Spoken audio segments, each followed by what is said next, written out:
Alhamdulillah wahdahu wassalatu wassalamu ala man la nabiyya ba'dah.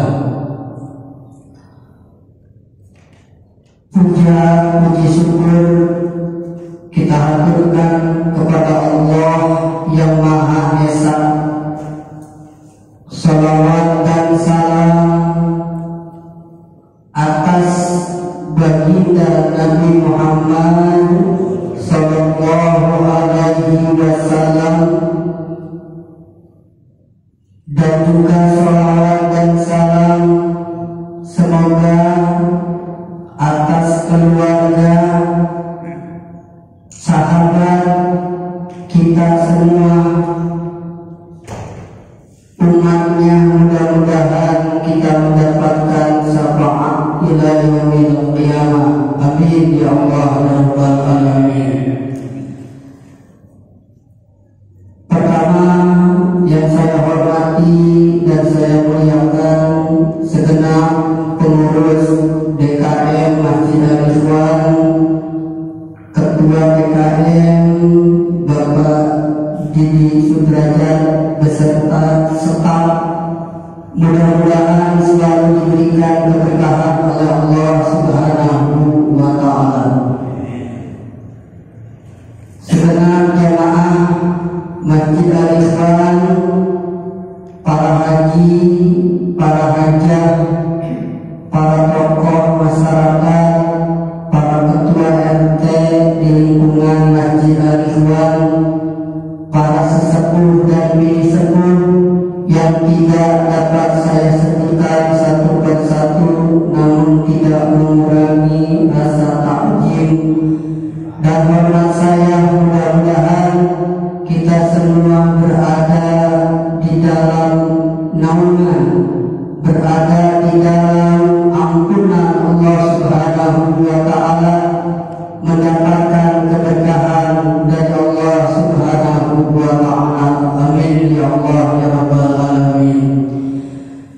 Baiklah bapak-bapak, ibu-ibu, jamaah taklim Masjid Al-Ikhwan yang dimuliakan Allah Subhanahu wa Ta'ala. Istilah kata tidak ada rotan akar pun jadi, karena mendadak tadi 5 menit sebelum maghrib Pak Asep telepon dan juga Ustadz Imatullah WA ke saya, katanya terjebak macet. Mudah-mudahan tidak mengurangi keberkahan dari taklim kita. Intinya yang kita ambil adalah istiqomahnya. Apa istiqomah? Sering saya ingatkan, istiqomah itu adalah konsisten, kontinu, terus menerus dalam melakukan suatu amal ibadah kebaikan. Itu namanya istiqomah. Dengan istiqomah inilah akan menumbuhkan, akan menimbulkan karomah. Apa itu karomah? Kemuliaan yang Allah berikan kepada orang yang istiqomah di dalam suatu amalan ibadah. Makanya sering kita dengar ada seseorang yang mempunyai karomah, yang mempunyai pengaruh yang sangat besar, pengaruh yang sangat luar biasa. Ternyata itu didapatkan dengan dia istiqomah melakukan suatu hal ibadah. Misalkan dia istiqomah di dalam suatu zikir atau wirid, atau misalkan sholat tahajud, terus dia lakukan dengan istiqomah, itu nanti Allah akan berikan karomah kepada dia, akan diberikan kemuliaan. Nah, kita juga demi menjaga keistiqomahan, waktunya ngaji seminggu sekali malam Ahad atau malam Minggu. Jangan sampai tidak ngaji, jangan sampai kosong, terkecuali emang jadwal diliburkan, biasanya menjelang Ramadan dan sesudah Idul Fitri. Nah, mudah-mudahan dengan kita menjaga istiqomah di dalam taklim ini, Allah berikan karomah keutamaan kepada kita semua. Amin ya Allah ya Rabbal alamin. Dan juga keuntungan daripada istiqomah itu, misalkan ada seseorang yang selalu istiqomah ngajinya di malam Ahad, suatu ketika di malam Ahad itu dia berhalangan, yang benar-benar dia tidak bisa mengikuti pengajian. Kalau dia biasanya sudah istiqomah mengikuti pengajian itu, maka ketika dia tidak hadir dengan alasan sesuatu hal yang tidak dilarang oleh Allah, misalkan dia ada keperluan untuk keluarga, keperluan untuk silaturahmi, dia tidak ngaji. Nah, dia tetap mendapatkan pahala ngaji karena dia sudah istiqomah sebelumnya. Itulah tafsir daripada ayat surat At-Tin. Apa tuh? Walahum ajrun ghairu mamnun. Itulah salah satu keistimewaan istiqomah. Nah, mudah-mudahan sekali lagi dengan kita istiqomah, Allah berikan kepada kita keberkahan, berkah di dunia, berkah di akhirat.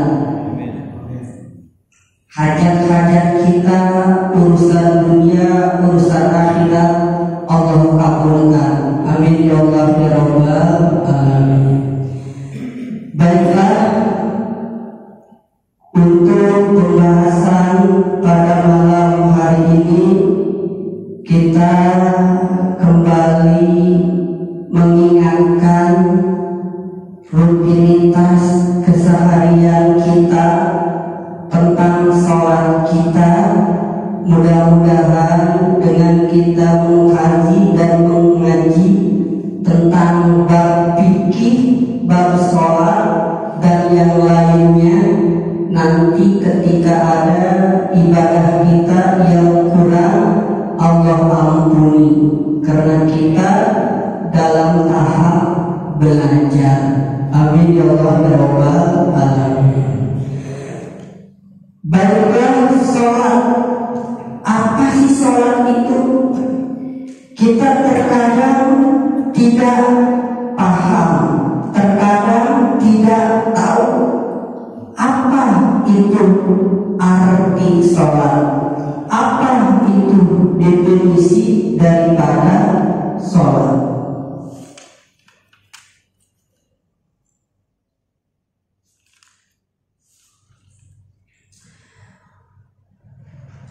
Baru sholati bab akan menjelaskan tentang masalah sholat. Hiya syara'an. Sholat menurut syarat, menurut syariat agama, aqwalun wa af'alun mahsusatun muftatahatun bitakbiri muftatamatun bitaslimi. Jadi sholat menurut syariat agama adalah aqwalun. Apa itu aqwal? Ucapan. Aqwal itu ucapan. Wa af'alun, dan perbuatan. Mahsusatun, yang ditentukan. Tidak sembarangan ucapan, tidak sembarangan gerakan, tapi ucapan dan gerakan yang ditentukan. Muftatahatun, yang dimulai bil takbiri, dengan takbiratul ihram. Muftatamatun, yang disudahi bil taslimi, dengan salam. Itulah sholat. Jadi mulai sholat apabila seseorang sudah mengucapkan takbiratul ihram, dia sudah masuk kepada sholat. Akhirnya nanti ketika telah salam yang pertama, salam yang nengok ke kanan, itu yang termasuk rukun sholat. Kalau yang ke kiri itu hukumnya sunnah. Kalaupun tidak dilakukan, tidak apa-apa. Tuh, ya. Jadi yang dikatakan sholat adalah ucapan dan perbuatan yang ditentukan, yang dimulai dengan takbiratul ihram, diakhiri dengan salam. Mana saja ucapan dalam sholat itu. Kembali kita melanjutkan bahwasanya rukun sholat itu ada 13. Yang 13 terbagi kepada 3. Ada rukun qalbi, artinya rukun yang dikerjakan di dalam hati. Ada rukun qauli, artinya rukun yang harus diucapkan.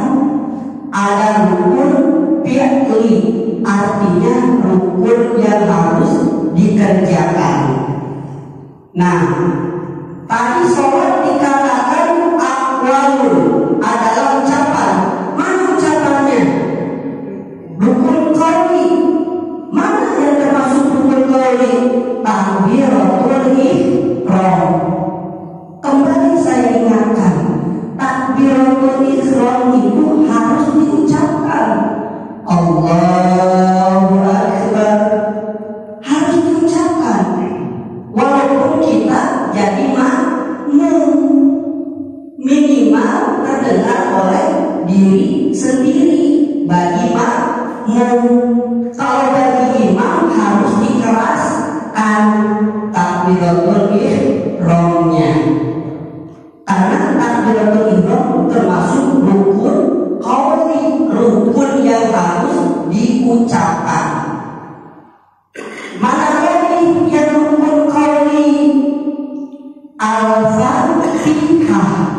Al-Fatihah itu termasuk rukun qauli, artinya rukun yang harus diucapkan. Kalau si imam ketika sholat yang dikeraskan, maghrib, isya dan subuh, Al-Fatihahnya harus jelas, harus keras. Nah, kalau si makmum tetap harus diucapkan minimal terdengar oleh diri sendiri. Tetap ucapkan. Karena sahabat melihat Nabi itu kalau lagi sholat ini jenggotnya kelihatan bergerak-gerak. Jadi apabila tetap kita ucapkan, dilapaskan, karena termasuk hukum qauli. Ya, bagi si makmum terdengar oleh diri sendiri. Tuh, ya. Jadi ada gerakan mulut. Ya, tuh. Jadi tadi rukun qauli itu yang pertama takbiratul ihram, yang kedua al-fatihah, yang ketiga tahiyat akhir. Tahiyat akhir itu termasuk rukun qauli, rukun yang harus diucapkan. At-tahiyatul mubarakatus sholawatut. Nah itu diucapkan, terdengar oleh diri sendiri. Ya, tuh harus diucapkan. Ya. Terus apalagi? Sholawat kepada baginda Nabi di tahiyat akhir itu juga termasuk rukun qauli, rukun yang harus diucapkan. Selanjutnya salam termasuk rukun qauli, rukun yang harus diucapkan. Tuh. Jadi dalam sholat itu yang termasuk rukun qauli ada 5. Yang pertama takbiratul ihram, yang kedua membaca surat al-fatihah, yang ketiga tahiyat akhir, yang keempat sholawat pada tahiyat akhir, yang kelima salam yang pertama itu termasuk rukun qauli, rukun yang harus diucapkan. Ya. Jadi yang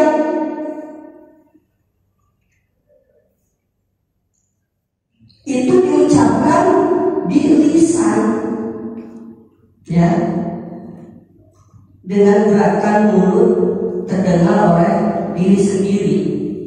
So, ya, yang kita ucap kira-kira lagi. Ya. Jadi minimal ada gerakan mulutnya.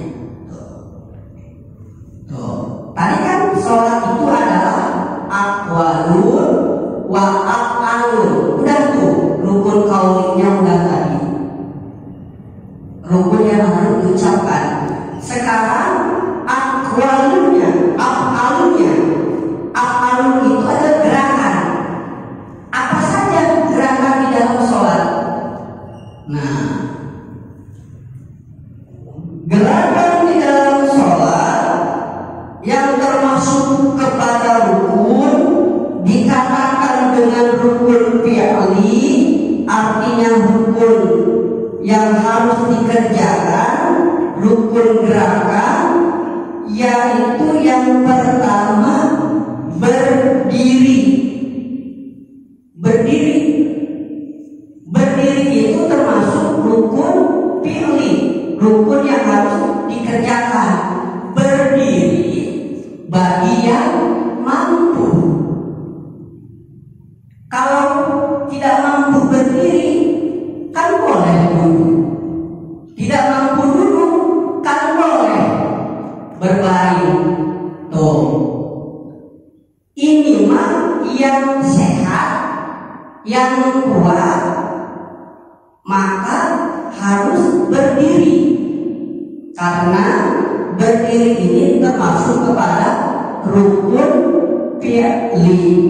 Oh, yang pertama berdiri. Yang kedua ruku. Ruku itu adalah rukun fi'li. Ruku. Yang ketiga i'tidal. Apa itu i'tidal? Bangun dari ruku.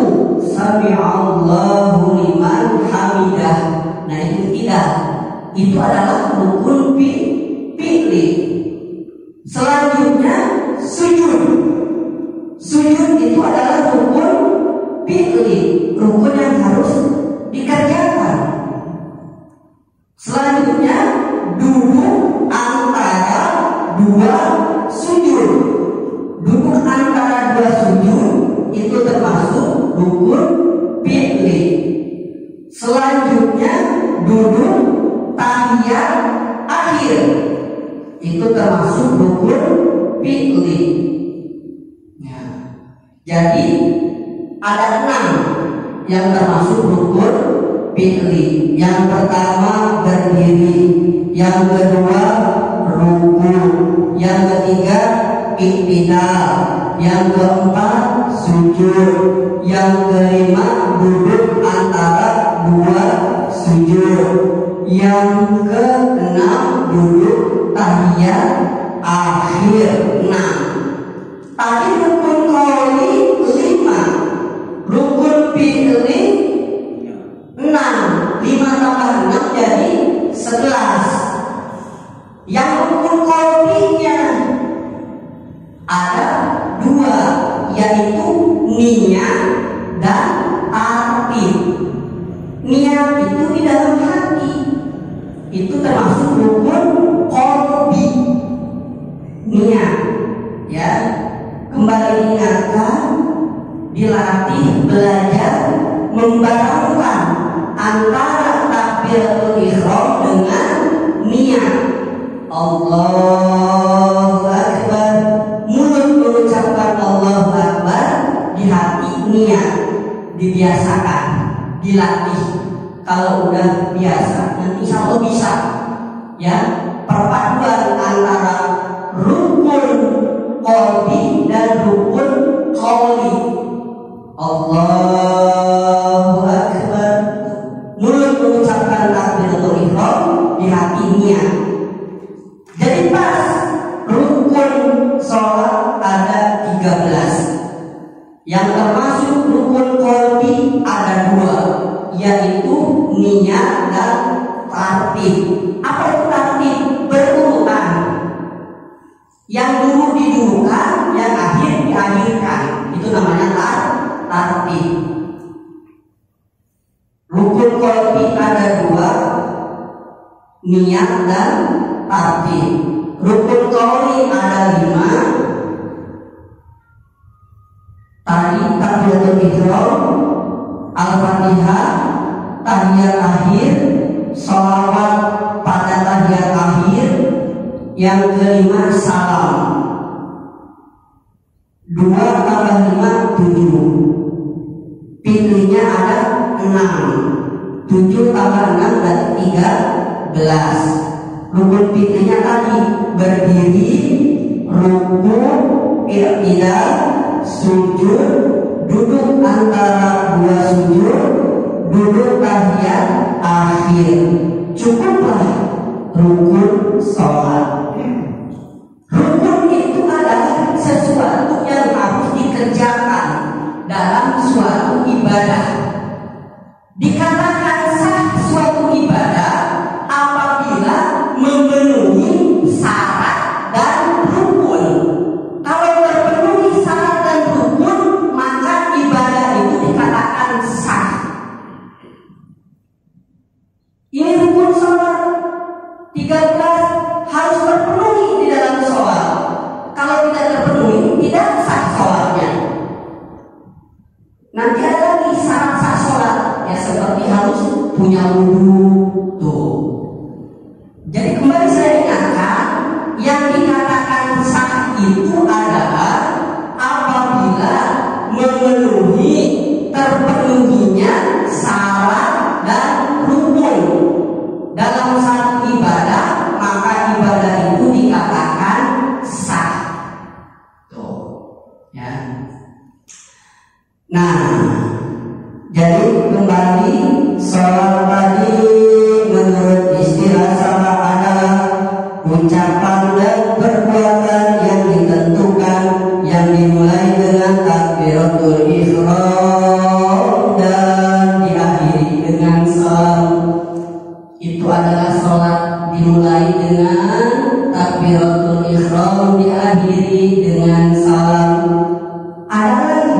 ribut, habis salam ngusap muka, itu kan nggak ada. Ya emang nggak ada, itu kan tidak termasuk apa-apa.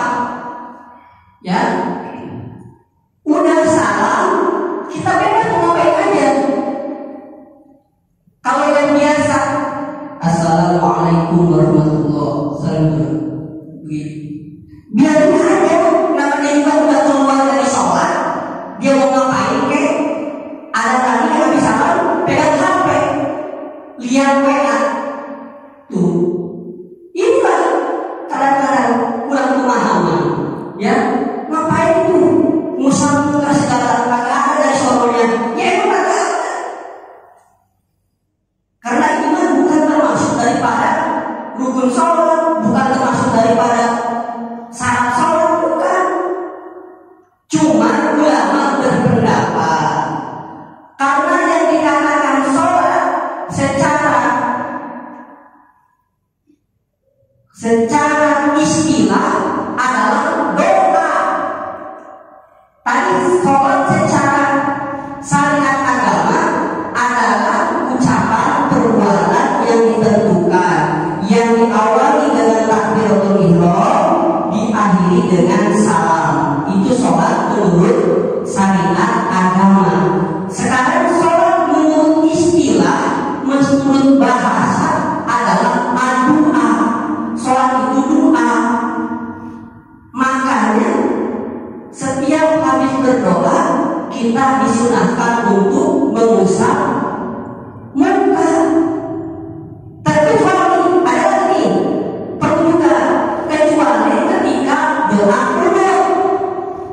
Ketika selesai doa kunut tidak sunnah mengusap muka. Habis doa kunut usap muka.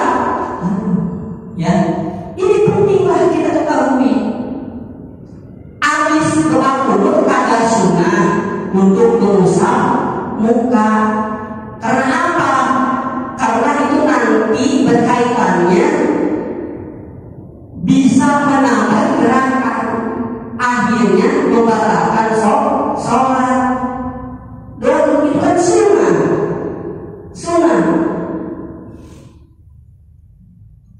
Ngusap muka nambah gerakan tuh. Makanya tidak disunahkan untuk mengusap muka ketika habis doa kunut. Tuh, ya.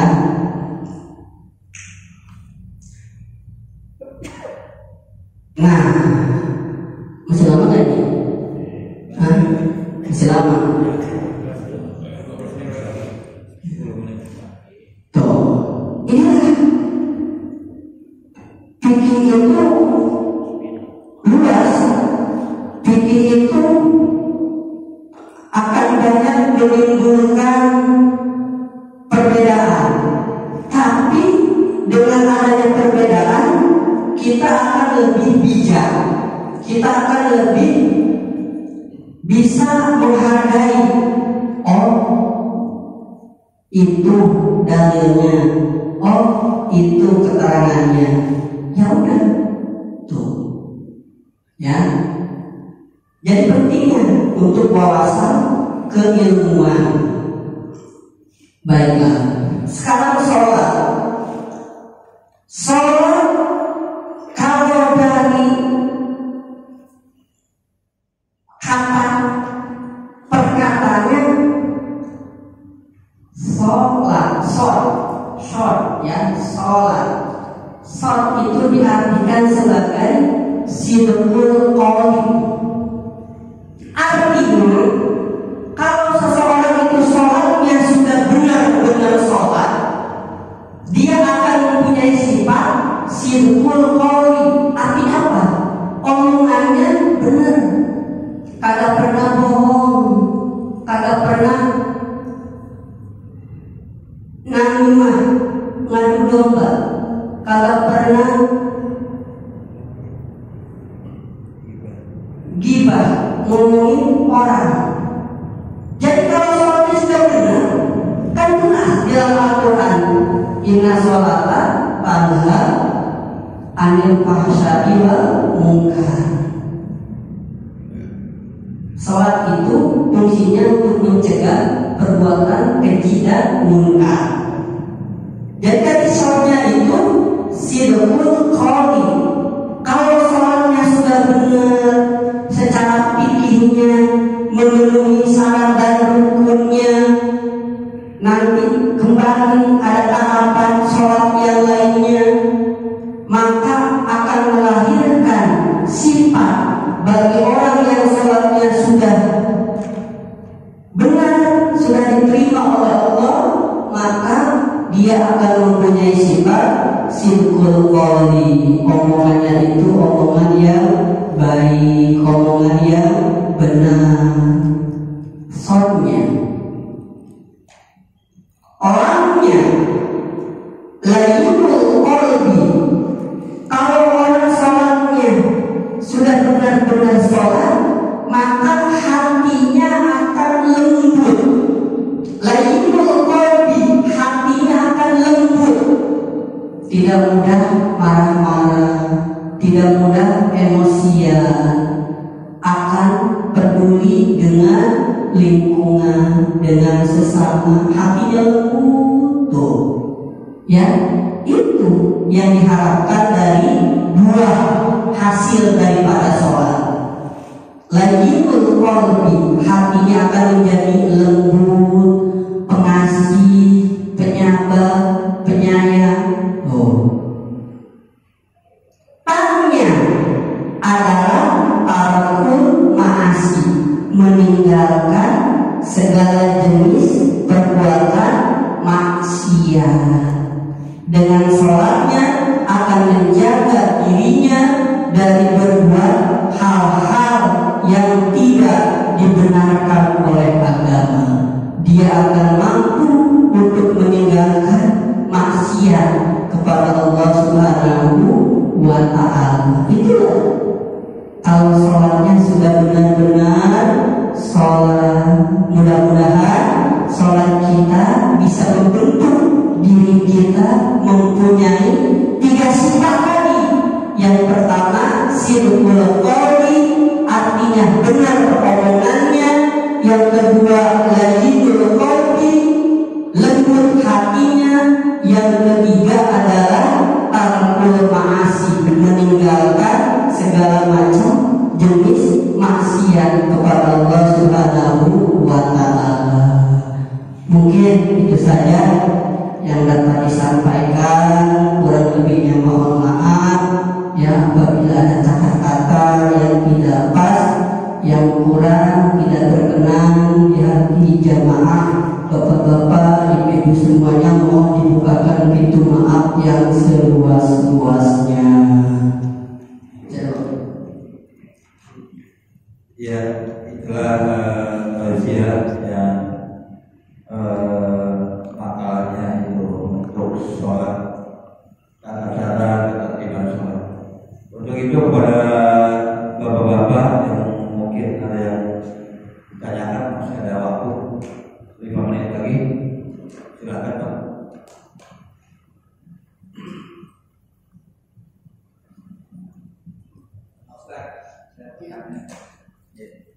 Seandainya kita dengan sengaja meninggalkan sholat, itu akibatnya apa?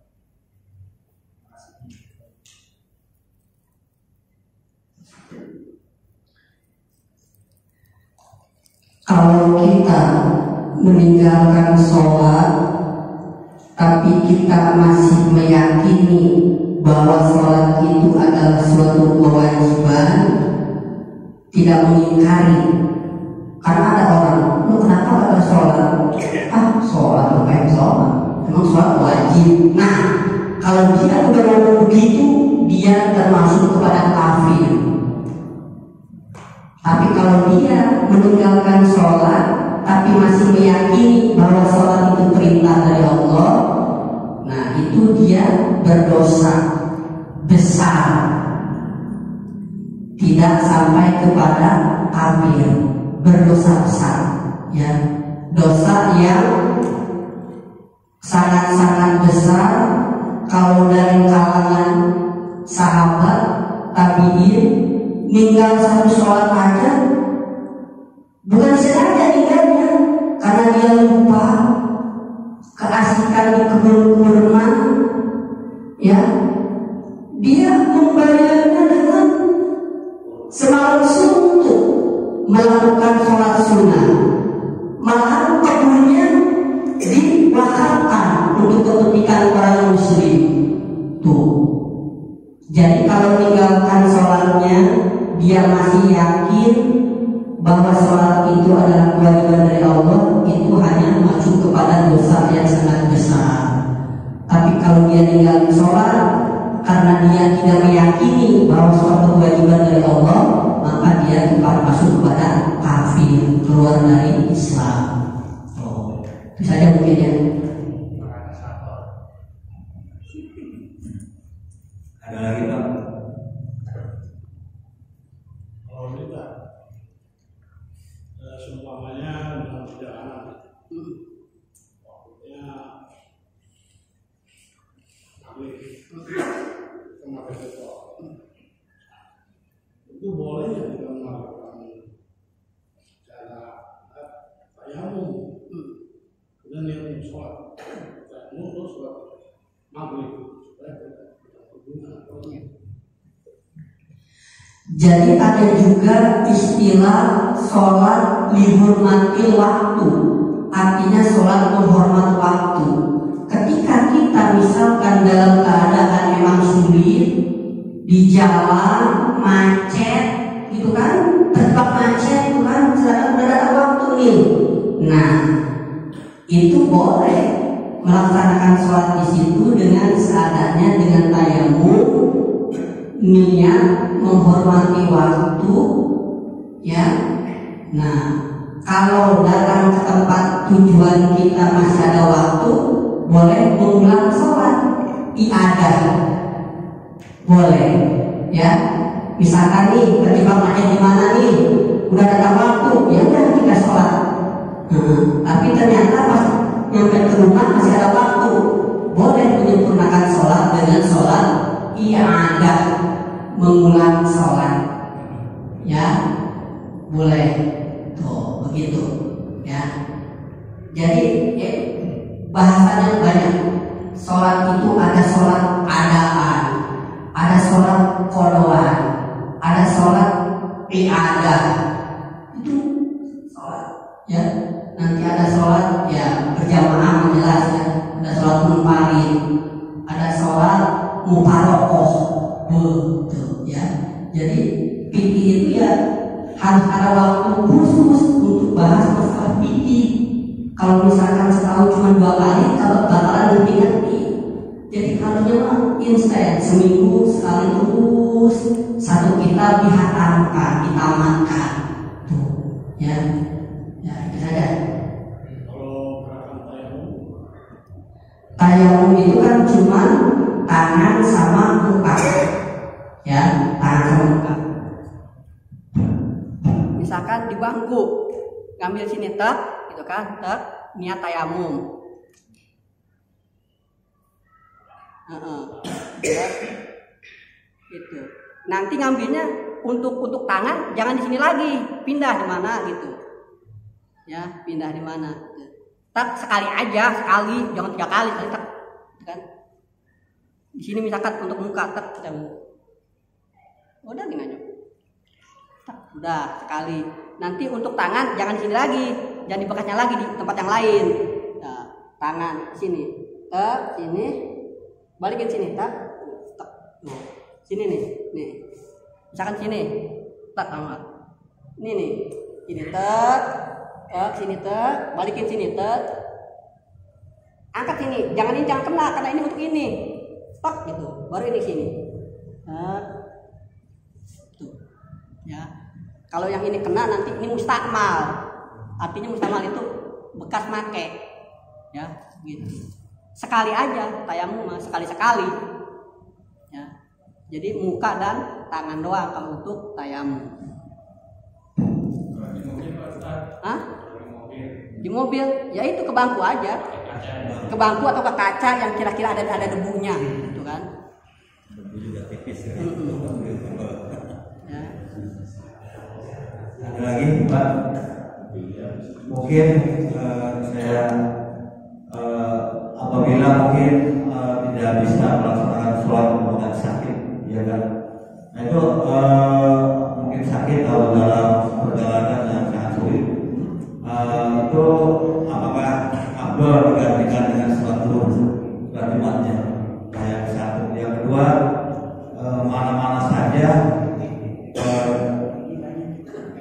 apabila yang sholat itu harus dikodok, ya gitu. Dan kodok merupakan apakah ada yang mana-mana saja dan dibolehkan, ada lagi yang waktu sholat yang tidak dibolehkan apa? Tolong dijelaskan. Yang pertama tadi pertanyaan. Apabila sakit ataupun mungkin ada pekerjaan yang mungkin di perjalanan yang tidak sempat dia apa lebih afdal kita duhur apa memang dikatakan kita sholat duhur? Berarti Jumatnya ketinggalan, enggak Jumat itu karena suatu kegiatan. Ya, jadi ibaratnya Jumatnya enggak Jumat aja dengan alasan misalkan sakit, gitu kan, atau dengan alasan misalkan sibuk, bagaimana nih kerja, gitu kan, nah, gitu kan, ya. Jadi ibaratnya untuk sholat Jumat itu kan adalah sesuatu sholat yang wajib harus berjamaah. Sholat Jumat itu adalah hukumnya wajib harus berjamaah. Tapi perlu kita ketahui wajib berjamaahnya itu hanya pada rakaat pertama. Makanya perhatikan, seorang imam itu wajib niat jadi imam hanya ketika sholat Jumat. Kalau ketika sholat biasa, walaupun dia tidak niat jadi imam, yang lain makmum ke kita, udah sah. Aneh, baru dengar kan? Jadi si imam itu yang wajib niat jadi imam hanya ketika sholat Jumat. Adapun sholat yang lainnya, walaupun si imam kagak niat jadi imam, terus ada yang bermakmum kepada dia, sah sholat berjamaahnya. Makanya ketika kita sholat ada yang bermakmum kepada kita, dia walaupun dia jadi imam sah, ya sah aja, gitu kan? Tuh, perhatikan nih. Nah, sekarang kembali ke pertanyaan Pak EKM. Jadi sholat Jumat itu kan sholat yang wajib harus berjamaah, tapi pada rakaat yang pertama aja. Misalkan setelah rakaat pertama kita kebelet nih, atau kita misalkan ditunggu pesawat, ya udah kita sholat sendiri, selesai sendiri. Sangat bisa, karena wajib berjamaahnya itu cuma hanya pada rakaat pertama ketika sholat Jumat. Tuh, ya setelah rakaat pertama, kita karena di pesawat ini, udah kita sholat sendiri, salam kita kabur atau karena kebelet kan? Tuh, ya itu. Kalau dua-duanya nggak bisa itu berarti duhur. Iya, berarti kalau dikatakan itu ya zuhur, ya. Nanti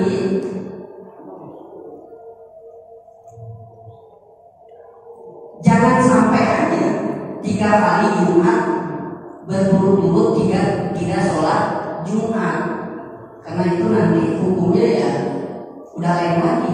Kalau 3 kali Jumat berturut-turut, dikhawatirkan kita termasuk orang yang murtad, orang yang kafir.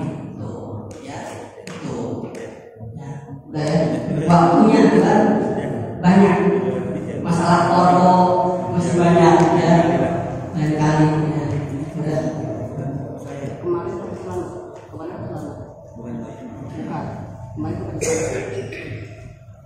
Ya udah, saya cukupkan dulu. Wassalamualaikum warahmatullahi wabarakatuh.